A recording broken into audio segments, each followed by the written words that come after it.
PN juga.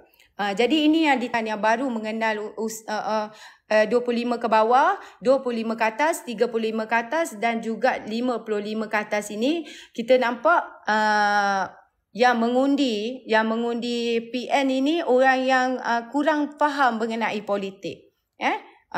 Mungkin kita nampak walaupun kat bawah ni dia tak boleh terima hakikat. Dia tak boleh terima hakikat, kita faham, tetapi dia kena terimalah hakikat kekalahan tu nanti. Kalau kita tengok Kedah, PH dan BN, kalau dicampurkan, Kelantan memang sedih lah masa PRU lepas. Okay, UMNO ni mungkin tidak mengundi. UMNO ni tidak mengundi. Dan Kedah ni, kalau kita tengok PHBN, 2 penjuru. Kalau 2 penjuru lah.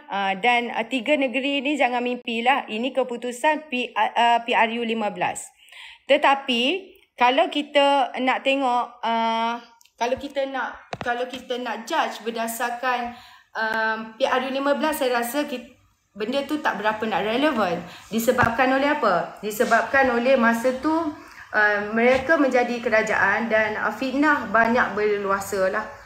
Fitnah memang berleluasa dengan dahsyat. Kan?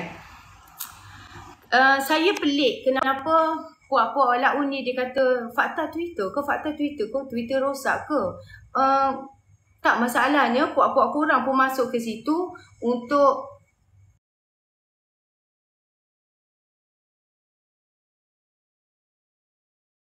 Twitter. Korang rasa Twitter tu tak ada walaun ke? Ada. Ramai walaun.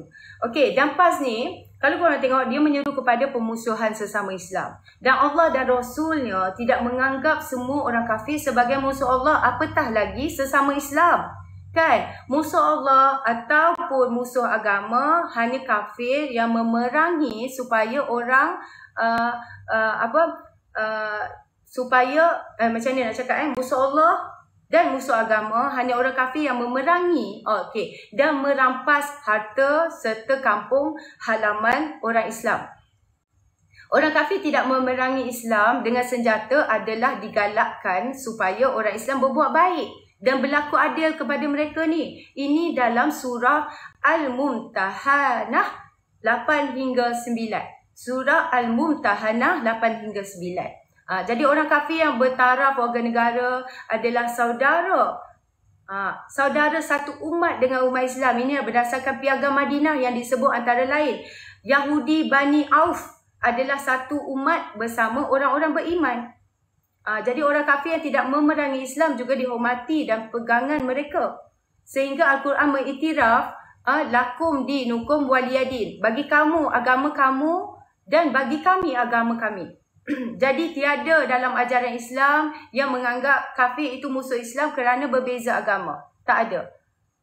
Jika orang kafir berbeza agama pun tidak dianggap musuh, lebih-lebih lagi orang Islam yang berbeza pendapat.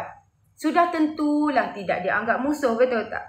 Bahkan dalam satu hadis yang sahih, jelas sekali Rasulullah SAW melarang umatnya memanggil orang Islam lain sebagai musuh Allah. Ia perbuatan haram. Perbuatan haram tanpa khilaf. Hanya ajaran PAS yang menganggap mereka berbeza ideologi dengan PAS sebagai musuh Allah. Seperti jentera jihad petang tadi. Dia kata saya ni musuh Islam. Dia kata saya ni musuh Islam tadi. Secara jelas dia sebut yang ni musuh Islam. Dia kata macam tu. Musuh Allah ke apa? Kan? Dia sebut yang ni musuh Allah. Astaghfirullahalazim. Sudahlah nama Islam. Sudah lama ditunggang pada politik ni. Kan? Nama Allah pun dia orang nak tunggang. Kononnya dia kata musuh Allah dan sebagainya. Sejak bila Allah bagi kamu lesen untuk menjadikan lawan kamu musuh Allah? Aku nak tanya.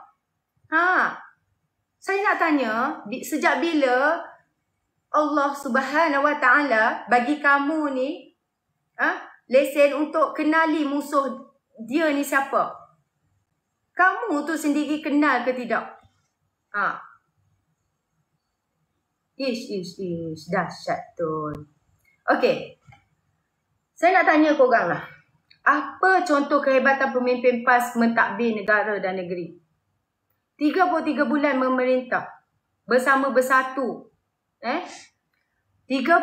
bulan memerintah bersama bersatu. Negara jadi apa?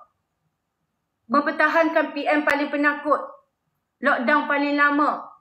Darurat untuk apa? Untuk kekal berkuasa. Menteri-menteri bercakap macam Pak Pandi, macam kartun. Ingat Menteri PAS teruslah geli hati lah saya rasa. Ingat Menteri Doraemon, Menteri Aiswam. Menteri apa lagi? Menteri kereta terbang. Yang suggest kereta terbang tu, menteri mana? Menteri mana yang suggest kereta terbang tu? Sekarang ni di dalam Perikatan Nasional menteri tu. Jadi perkara haram menjadi halal hanya kerana PAS di dalam kerajaan. Bila sudah kalah baru jadi haram balik. Dalam pentadbiran negeri pula, apa yang boleh kita tengok? Dari Kelantan ke Terengganu ke Kedah, style sama saja. Pembangunan minimum. Tapi dilakukan sebagai pemerintahan Islam. Buat majlis selawat untuk kempen mempertahankan negeri dengan gelarkan orang lain musuh Allah. Para pemimpinnya bercakap besar nak tawan negeri lain agar kembali kepada Islam kononnya. Tak ada modal untuk jadi popular, klaim negeri lain milik dia berdasarkan sejarah. Modal untuk populariti dia di kalangan penyokong dia. Sekadar untuk apa? Untuk menaikkan semangat kenegerian rakyat dia. Tak ada apa. Sembah hingat. Orang Kedah kata. Sembah hingat sajalah mereka ni. Hanya orang yang tak bijak. Orang yang tak bijak. Saya tak pasti boleh kata bodoh ke tak. Tak bijak lah kan. Kita lebih berhemah sikit lah kita sebut tak bijak.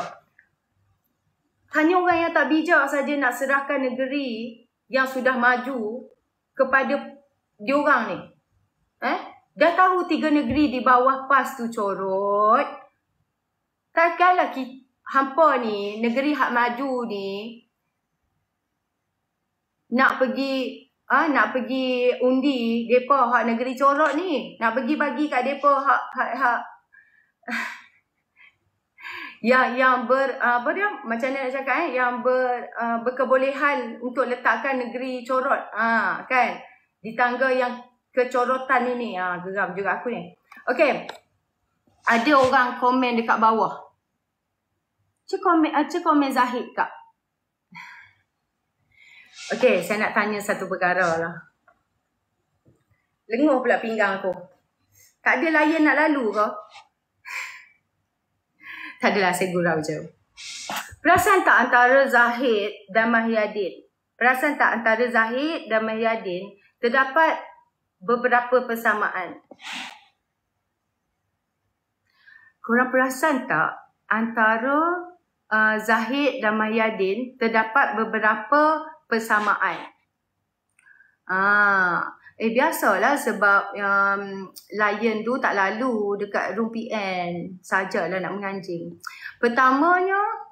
Pertamanya, kedua-dua merupakan presiden parti. Kedua-duanya merupakan presiden parti masing-masing iaitu UMNO dan Bersatu. Betul tak? Dan mereka juga pengurusi gabungan masing-masing iaitu BN dan PN. Lebih sama lagi, kedua-dua mereka menghadapi pertuduhan di mahkamah. Zahid ada kes Yayasan Akal Budi, manakala Mahyadin pula ada kes jana bawah meja. Saya ulang, jana bawah meja. Jana wi bawah meja. Jana wi bawah meja. Cuma perbezaan mereka, Yayasan Akal Budi itu milik Zahid sendirilah. Manakala jana wi bawah meja tu merupakan program kerajaan yang gunakan dana milik rakyat. Okey, jadi thank you so much Zamir. Okey, jadi dua-dua belum didapati bersalah, betul? Ya, saya sangat setuju. Dua-dua belum didapati bersalah. Kes masih lagi berlangsung, tapi di mata walaun yang penyamun cumalah Zahid. Dikatakan kan, sedang Mahyadin masih suci lagi, suci murni bersih, sesuci embun pagi. Macam itulah. Tapi kalau difikirkan antara seleweng duit yayasan sendiri dengan seleweng duit dana kerajaan, mana yang lebih besar sakaunya? Fikirkanlah renung-renungkan lah. Gitu. Okey. Fitnah tu umpama apa? Umpama meremukkan botol air mineral tu, lepas kemik dah air botol mineral tu. Lepas tu kemik tu kan, kita boleh tiup dan bagi kembang semula lah. Tapi tak jadi ke betul asal dah. Macam, okey. Dan pada saya begitulah fitnah. Lepas fitnah, memang boleh minta maaf. Betul tak? Memang boleh minta maaf. Tapi maruah orang yang difitnah tu susah nak dikembalikan lah. Contoh macam fitnah yang dibuat oleh Mahathir terhadap Datuk Seri Anwar Ibrahim.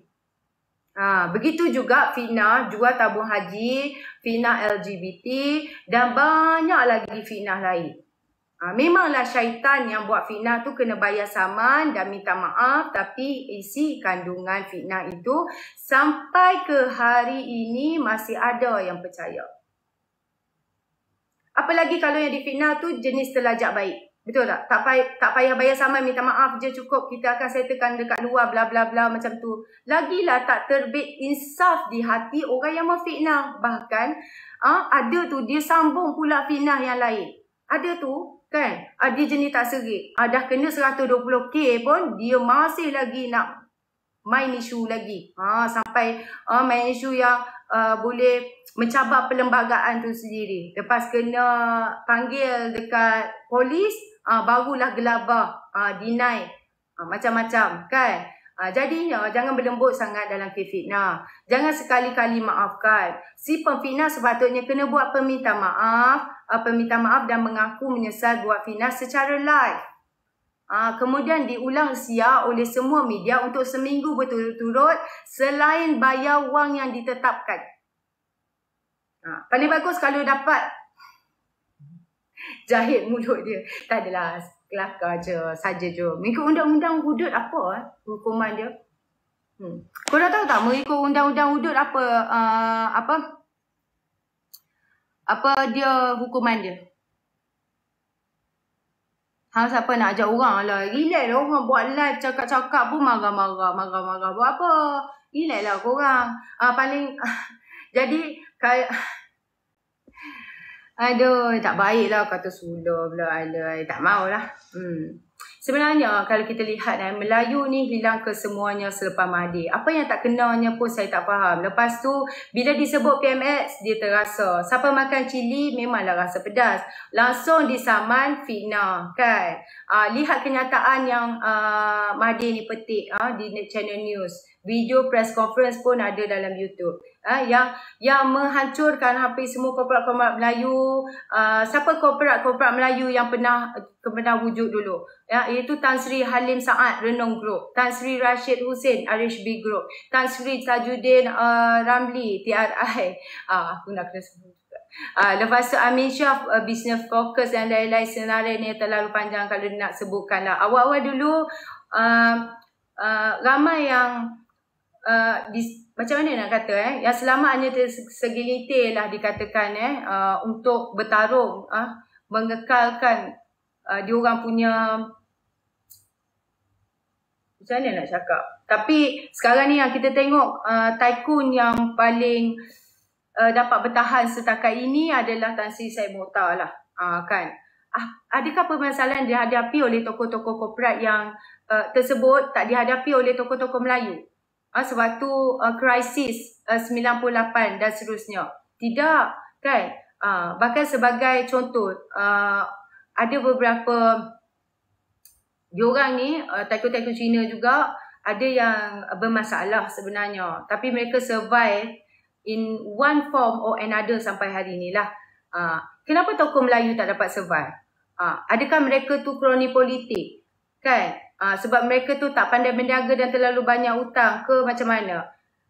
Jadi sampai hari ni pun ada juga tokoh dan juga korporat yang ada berhutang dan sebagainya. Tokoh-tokoh Melayu yang dikorbankan adalah saya ada baca lah mengenai satu tulisan oleh Wan Hasni Wan Sulaiman ni. Dia kata ramai tokoh Melayu tak dapat nak survive sebabnya perbuatan Mahathir katanya. Daripada senarai yang disebut awal tadi,